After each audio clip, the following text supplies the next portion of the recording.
யாருக்குமே உங்களை பற்றி யோசிக்கிறதுக்கோ உங்களை ஜட்ஜ் பண்ணுறதுக்கோ கேலி பண்ணுறதுக்கோ நேரம் இல்லை. அவங்களோட வேலைகளில் பிஸியாக இருக்காங்க. அவங்களுக்கு நேரம் இல்லை தெரியுமா? அவங்களுக்கு ஒரு நிமிஷம் கிடைச்சா கூட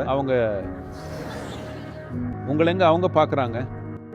அதனால மற்றவங்க என்ன நினைக்கிறாங்களோன்னு கவலைப்படாதீங்க. மற்றவங்க என்ன நினைக்கிறாங்கங்கிறது அவங்க பிரச்சனை இல்லையா? நீங்கள் எதுக்கு எல்லாரோட மனசையும் படிக்க முயற்சி பண்ணுறீங்க? உங்கள் மனசோட தன்மை என்னங்கிறதுல தான் நீங்கள் கவனம் செலுத்தணும். மற்றவங்க மனசோட தரத்தையும் எண்ணங்களையும் பற்றி நீங்கள் கவலைப்படாதீங்க. நான் சொல்கிறேன், அது அவ்வளோ முக்கியமானது இல்லை. மற்றவங்க மனசில் என்ன இருக்குன்னு ஆராய்ஞ்சு பார்க்குறதுல எந்த பலனும் இல்லை. உண்மையில் அதில் எந்த பிரயோஜனமும் இல்லை. உங்கள் மனசில் என்ன நடக்கணும் அப்படிங்கிறதுல உங்களுக்கு அக்கறை இருந்தால் உங்கள் வாழ்க்கை மேம்படும். அவர் என்ன நினைக்கிறாரு, அந்த பொண்ணு என்ன நினைக்கிறாங்க அப்படிங்கிறத பற்றி கவலைப்பட்டீங்கன்னா உங்களுக்கு பைத்தியம் பிடிச்சிடும். ஏன்னா என்ன நடக்குதுன்னு உங்களுக்கு தெரியாது. அதெல்லாமே உங்கள் கற்பனை தான். தினமும் இப்படி கற்பனை பண்ணிக்கிட்டே இருந்தால் அது உங்களை பைத்தியமாக்கிடும் இல்லையா? ஆனால் எது எப்படியோ உங்களை பற்றி யாரும் யோசிக்கல. உங்களை டிசப்பாயிண்ட் பண்ணுறதுக்கு மன்னிச்சிடுங்க.